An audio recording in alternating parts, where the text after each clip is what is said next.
Frantic scenes. You might remember where you were when the blackout of 2003 hit. 15 years ago, 50 million people in the U.S. and Ontario were plunged into darkness overnight. It led to the deaths of nearly 100 people. Pedestrians were hit by cars on dark streets. Others were poisoned from carbon monoxide in their homes. And it all began with an accidental power failure in Ohio that worked its way up the eastern seaboard to Canada. So imagine what could happen if a cyber attack took out our power grids. You'd have lights out, hospitals out of service, no water, and nuclear facilities vulnerable to hostile governments. While there are backup plans in place, the threat is real. And it's threats like these that have NATO officials quietly planning to fight a new kind of war, a cyber war. A cyber attack can start small. You've probably got one of those emails asking you to click on a link only to discover the whole thing was a scam designed to steal your personal information. They're called phishing emails, phishing with a PH, not an F. And some of these attacks, these hacks, they're harmless. But what if you're working at a government facility, like a nuclear plant? With a single click, you could give a foreign spy agency access to an entire network. And that's what happened in Ukraine, making news around the world. A big story out of Eastern Europe. Ukraine says hackers are behind a big power outage in that country. In 2015, hundreds of thousands of Ukrainians were left in the dark after a hack took out 3 energy companies. It's considered the first power outage linked to a phishing scam, and the suspect is Russia. The U.S. government says Russia has been able to hack into their systems, too.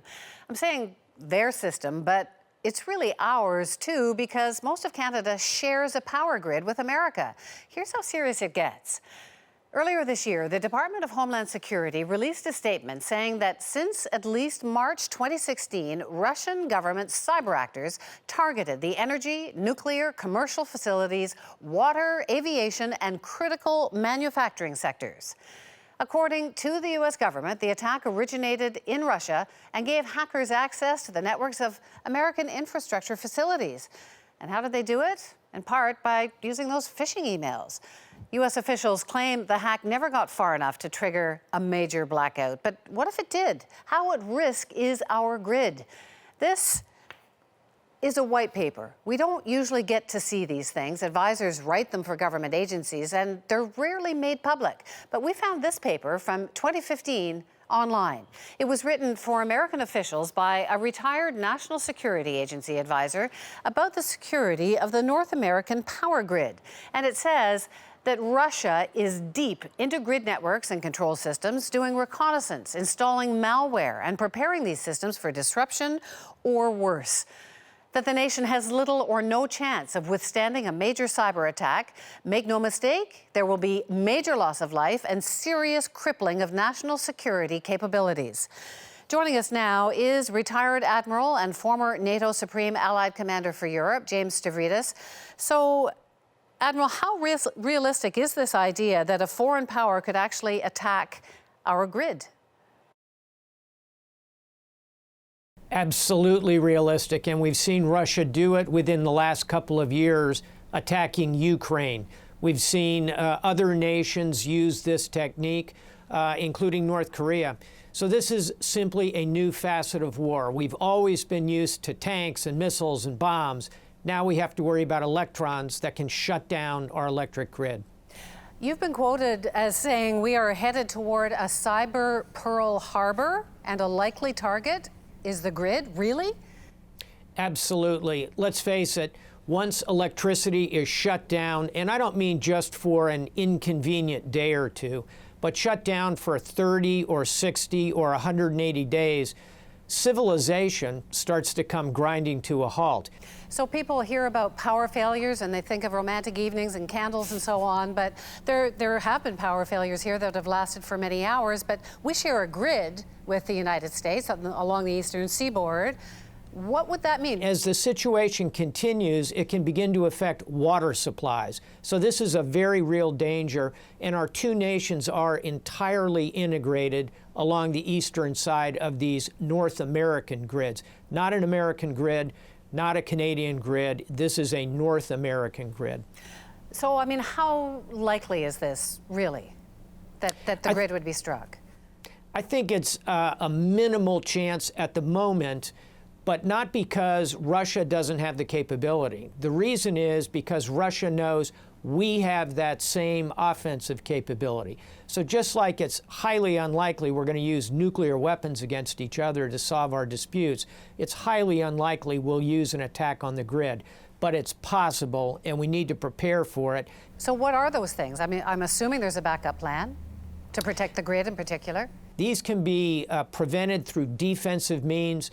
We can use our own education of our citizens to avoid creating an even larger threat surface that can be attacked. We can demonstrate to our opponents the ability to do these kind of attacks, which creates deterrence. There's a wide range of things we must be doing. We have to do them in cooperation with each other. So much more to talk about this. Admiral, I'm going to ask you to stick around for just a moment, but I want to give people a bit more background on cyber attacks first. The CIA would love it if you could take him out. You want us to kill the leader of North Korea? Yes. What? That's a clip from the interview. You may remember how back in 2014, that Seth Rogen, James Franco comedy about a hapless TV host assassinating Kim Jong-un, well, it angered North Korea's leader so much he launched a cyber attack against Sony Pictures. Breaking news. U.S. investigators have determined that the attack against Sony was the work of hackers working on behalf of the North Korean government. The question now is, what do we do about it? Well, what Sony did was pull the interview from theaters. But President Barack Obama wasn't impressed, suggesting Sony had caved to a foreign threat. Imagine what they start doing when they see a documentary that they don't like, or news reports that they don't like.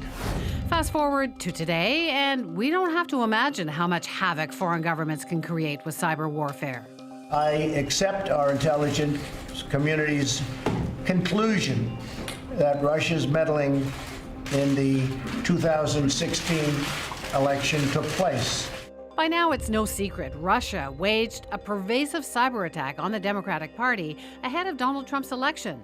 And now, Russia's cyber prowess is extending into Canada.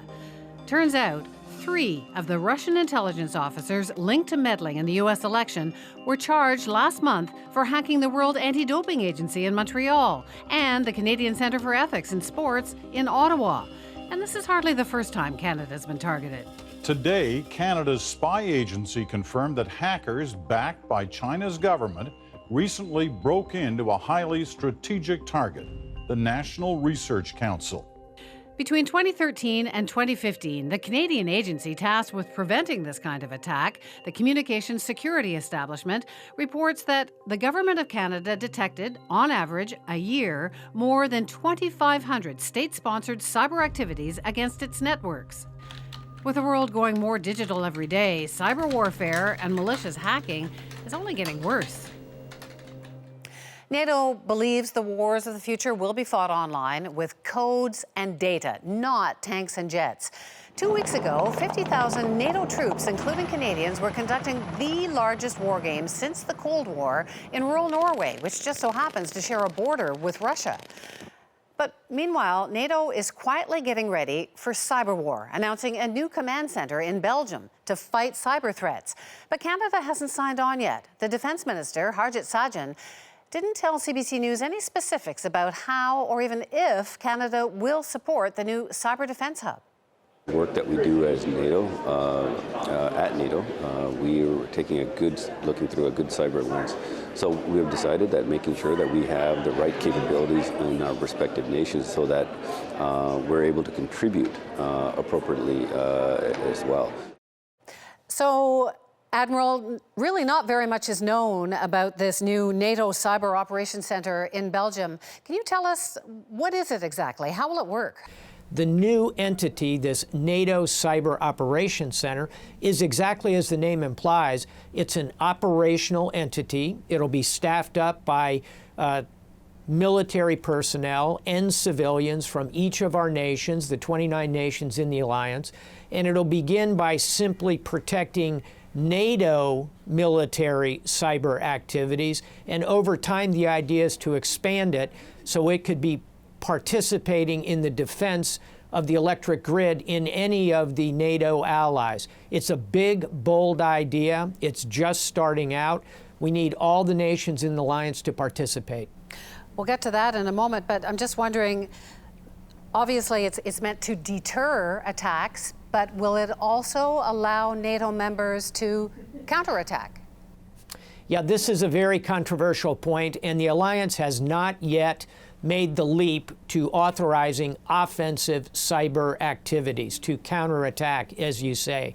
This will begin as a defensive entity, and the policy discussions about how and when we would go on the offense in cyber need to be resolved. But this is an excellent first step for the alliance.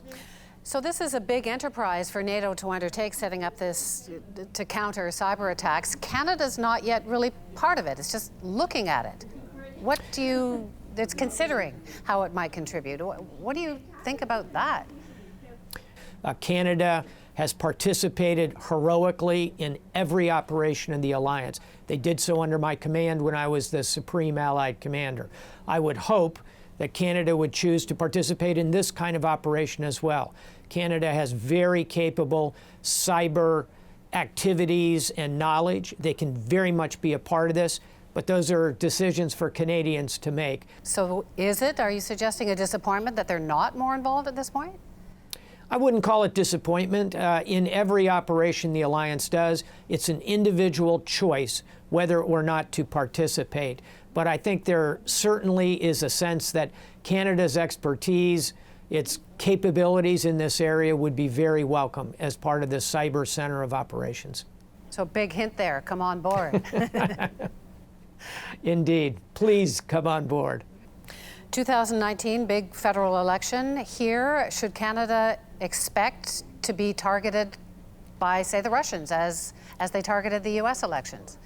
I think that if you look at the pattern of Russian behavior going after democracies in the alliance, you should expect that. And frankly, within the context of the conversation we're having about NATO, one of Russia's principal strategic objectives is to break that transatlantic link, to force the United States and Canada away from European partners and weaken the alliance. I think part of the message that will be occurring through the electoral process is, why get involved in NATO? It's so far away, all those problems. Russian activity will play that way in the social networks. We have to maintain the strength of that transatlantic alliance, as well as our very strong North American alliance here with Canada. Admiral, thanks so much for talking to us. Pleasure being with all our friends to the north. Thank you.